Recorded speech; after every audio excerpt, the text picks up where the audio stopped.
சொம்பு சேகரு, நம்ம பிரேக்கப் பண்ணிக்கலாம். என்ன வார்த்தை சொல்லிட்டடி குண்டுமல்லி?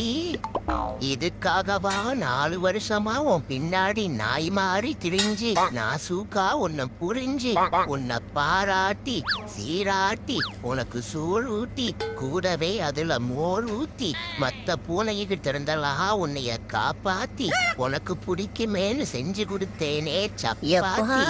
இந்த மொக்கைக்கு தாண்டா உன்னைய பிரேக்கப்பே பண்றேன். அதிக செருப்பால நாய்களா ஸ்கூல்லி உத்தான எப்ப பாரு சண்டான்னு நீ என்ன பாக்குற? இதனால அப்படி மொத்துனாதான் சரி வரும். நான் ரொம்ப ஸ்ட்ரிக்டான பேரண்ட் ஓனரே. ஐயோ, இவன் குழட்ட விடுறானா இல்ல கார் ரேஸ் ஓட்டுறானா? நாயே பெரிய அஜித் குமாரு அப்படியே கியரை மாத்தி போட்டுட்டு இருக்காரு. மூடிட்டு பாடுடா ஒழுங்கா. குறத்தையில